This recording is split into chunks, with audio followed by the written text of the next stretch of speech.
जग का स्वागत। Good morning बच्चों, आइए आज हम लोग 7वीं क्लास के लिए दशमलव पाठ देखते हैं। दशमलव यानी डेसिमल पाठ। पिछले वीडियो में जब 6ठी क्लास के लिए मैं वीडियो बना रहा था तो मैंने दशमलव पाठ पे चर्चा की थी और आप जानते हैं कि दशमलव की जो भी बेसिक जो बुनियादी नॉलेज थे, ज्ञान थे, मैंने उन वीडियो में दिया है। जैसे दशमलव किसको कहते हैं, दशमलव संख्याओं को पढ़ते कैसे हैं, दशमलव में बदलते कैसे हैं, यानी अगर पूर्णांक है तो उसको दशमलव में कैसे बदलेंगे, और यदि दशमलव में संख्या दी हुई है तो उसको हम भिन्न के रूप में कैसे बदलेंगे और भिन्न को दशमलव के रूप में कैसे बदलेंगे। इसके अलावा पिछले वीडियो में मैंने बताया था कि दशांश और शतांश संख्याएं क्या होती हैं। इसके अलावा इस बात पर भी चर्चा की गई थी कि हम दशमलव संख्याओं को संख्या रेखा पर कैसे प्रदर्शित करेंगे। आइए आज हम लोग 7वीं क्लास के लिए दशमलव पाठ को शुरू करते हैं।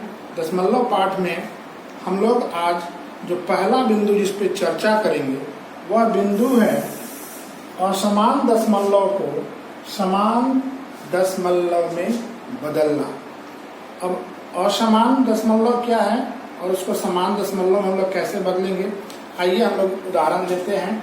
जैसे मान लिया जाए कि हम लोग दशमलव संख्या लेते हैं 1.2, 2.05, 3.081।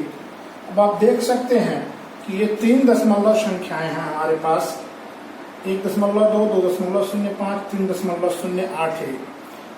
लेकिन आप गौर करेंगे कि ये तीनों असमान दशमलव हैं। असमान दशमलव इसलिए कि दशमलव के बाद यहाँ 1 अंक है, यहाँ दशमलव के बाद 2 अंक है और यहाँ दशमलव के बाद 3 अंक है। तो हम जब इनकी तुलना करनी होगी कि कौन सा दशमलव संख्या बड़ा है, छोटा है, इसको आरोही क्रम में अवरोही क्रम में सजाने के लिए जब भी इस तरह के आपको प्रश्न मिलेंगे तो आपको जो संख्या दी रहेगी उसको आपको समान दशमलव में बदलना है। समान दशमलव बदलने के लिए आपको दशमलव के बाद जितने अंक हैं वो सब बराबर होने चाहिए। जैसे अगर हम इन तीनों असमान दशमलव को समान दशमलव में बदलना चाहें तो हम लोगों को करना होगा कि 1.200 इसको लिखना होगा 2.050 और ये यथावत लिखाएगा 3.081। अब आप देख सकते हैं कि दशमलव के बाद तीनों संख्याओं में दशमलव के बाद 3 अंक हैं। इस तरीके से हम लोग असमान दशमलव को समान दशमलव में परिवर्तित कर दिए। अब आप आसानी से बता सकते हैं कि कौन सी संख्या बड़ी है, कौन सी संख्या छोटी है। यहाँ तो चूंकि दशमलव के बाद अब दशमलव से पहले देख रहे हैं कि 1 है, 2 है, 3, इसलिए बताना तो पहले से आसान था। लेकिन यदि अगर ऐसी हो कि उसमें ऐसे 1.20 हो, 1.21 हो, 1.203 हो, तब आपके लिए मुश्किल होगा और तब आप उसके लिए समान दशमलव में परिवर्तित करेंगे। समान दशमलव में परिवर्तित करने के लिए बस आपको ये करना है कि दशमलव के बाद जितने अंक हैं, सबसे बड़ा अंक जिसके साथ है हम सभी को उतना ही कर लेंगे, उसके बराबर कर लेंगे। जैसे यहाँ देखिए दशमलव के बाद 3 अंक था तो हम बाकी के इन दोनों संख्याओं को भी दशमलव के बाद 3 अंक में बदल लेंगे। इसके लिए हमको करना ये होगा कि दशमलव के बाद जो भी अंक आपको दिया हुआ है उसकी दाहिनी तरफ हम शून्य बढ़ाकर उसको समान दशमलव में परिवर्तित कर लेंगे, क्योंकि दशमलव से दाहिनी तरफ जब हम लोग शून्य लगाते हैं तो उसके मान में कोई परिवर्तन नहीं होता है। इसलिए आप देख सकते हैं कि 1.2 को हम लोगों ने लिखा 1.200, 2.05 को लिखा गया 2.050 और इसको यथावत उतार दिया गया। इस तरीके से हम लोग समान दशमलव को असमान दशमलव को समान दशमलव में बड़ी आसानी से परिवर्तित कर सकते हैं। आइए हम लोग अब अगले बिंदु की ओर बढ़ते हैं। अगला बिंदु है बच्चों दशमलव संख्याओं का गुणन। अगला बिंदु है दशमलव संख्याओं का गुणन।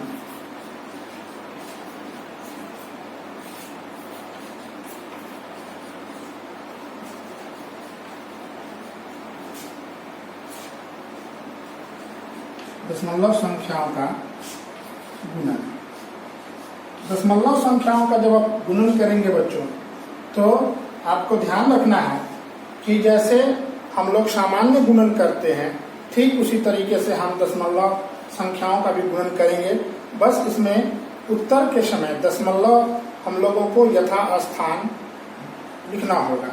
जैसे मान लिया जाए, हम लोग एक उदाहरण लेते हैं, 2.5 गुने 5, और इसको जब आप गुणन करेंगे तो जैसे सामान्य जो गुणन होता है उस तरीके से आप गुणन करेंगे। पहले 25 में 5 से गुना करेंगे तो ये आ जाएगा 125। अब आपको ध्यान रखना है बच्चों कि चूंकि यहाँ दशमलव के बाद एक अंक है, यानी कि दाहिनी तरफ से हम चलेंगे तो एक अंक के बाद दशमलव है, इसलिए हम उत्तर में भी दाहिनी तरफ से चलेंगे और एक अंक के बाद हम दशमलव रख देंगे, यानी 2.5 गुने 5 बराबर होगा 12.5। ये आपका उत्तर होगा। एक और हम लोग इसी को देखते हैं। जैसे मान लिया जाए, हम लोग लेते हैं 2.5 गुने 0.5। यहाँ भी बच्चों आपको जैसे सामान्य गुणन करते हैं वैसे ही आपको गुना कर लेना है, और 25 में जब आप 5 से गुना करेंगे तो ये 125 आएगा। लेकिन दशमलव संख्या है यहाँ, इसलिए आपको ध्यान रखना है कि चूंकि दशमलव यहाँ एक अंक के बाद दशमलव है और यहाँ भी एक अंक के बाद दशमलव है, तो ये एक अंक और ये एक अंक यानी 2 अंक हो गए जुड़ करके, इसलिए हमको गुणनफल में 2 अंकों के बाद दशमलव रखना है। ये तरीका है हमारा। जैसे पहले उदाहरण में आपने देखा कि एक अंक के बाद दाहिनी ओर से हम चलते हैं, गुणनफल में दाहिनी ओर से चलेंगे और एक अंक के बाद दशमलव देंगे। तो यदि ऐसा कोई दशमलव हम लोग को मिलेगा, इसमें 2 अंक 3 अंक से गुना करते हैं, तो दशमलव के बाद हमको देखना है कि कितने अंक है दोनों में। तो आप देखिए यहाँ एक अंक है, एक अंक के बाद दशमलव, और यहाँ भी एक अंक के बाद दशमलव है, इसलिए 1 और 1 2 जुड़ करके हम लोग यहाँ 2 अंकों के बाद देंगे। यदि मान लीजिए कि ये 3 अंक होता दोनों का जोड़, तो हम 3 अंकों के बाद ही गुणनफल ये दशमलव संख्या देते। आइए हम लोग अगले बिंदु की ओर चलते हैं।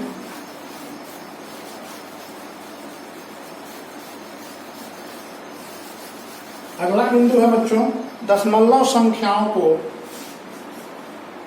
अगला बिंदु है दशमलव संख्याओं को 100 से 10 से 100 से और 1000 से गुना करने पर क्या परिणाम आएगा। मान लीजिए यदि कोई दशमलव संख्या दी हुई है, उसको हम 10 से या 100 से या 1000 से गुना करें, 1000 से गुना करें, तब क्या होगा। यदि कोई संख्या आपको दी हुई है, कोई दशमलव संख्या, और उसको 10 से गुना करना है या 100 से गुना करना है या 1000 से गुना करना है, तो बच्चों आपको एक सूत्र याद रखना है कि यदि कोई दशमलव संख्या दी हुई है, जैसे मान लिया जाए हम लोग एक दशमलव संख्या लेते हैं 4.25 और इसे 10 से गुना करते हैं, फिर इसी को हम 100 से गुना करेंगे और फिर हम इसी को 1000 से गुना करके देखेंगे क्या होता है। तो एक तो तरीका है कि आप सामान्य जैसे गुणन करते हैं वैसे गुणन करेंगे और उसके बाद आप दशमलव के बाद दाहिनी तरफ से 2 अंकों के बाद दशमलव देंगे यहाँ। लेकिन एक सूत्र है 10 से 100 से 1000 से गुना करने पर, यदि आप 10 से किसी दशमलव संख्या का गुणन करते हैं तो आपको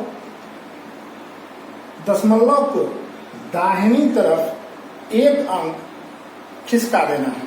यानी आप देख सकते हैं कि 4.25 को 10 से गुना किया गया, इसलिए आप दशमलव को 1 अंक खिसका देंगे और उत्तर हो जाएगा 42.5, यानी दशमलव 1 अंक दाहिनी ओर खिसक गया। अगर इसी को हम 100 से गुना करें तो ये दशमलव 2 अंक खिसकेगा, यानी हो जाएगा 425.0। अब अगर हम 1000 से गुना कर रहे हैं तो बच्चों आपको ध्यान रखना है कि हम 3 अंक दाहिनी ओर विस्थापित हो जाएंगे। दशमलव तो 3 अंक जब विस्थापित होगा तो आप देख सकते हैं कि यहाँ कुछ नहीं है, इसलिए हम अपनी ओर से एक शून्य देंगे और यहाँ दशमलव देकर के शून्य लिखेंगे, यानी 4250.0। तो किसी भी दशमलव संख्या में आप 10 से 100 से या 1000 से गुना करें तो आप दशमलव को दाहिनी तरफ शिफ्ट करेंगे, स्थानांतरित करेंगे। 10 से गुना में 1 अंक, 100 से गुना में 2 अंक दाहिनी ओर और 1000 से गुना में 3 अंक का विस्थापित करेंगे। आइए हम लोग अब प्रश्नावली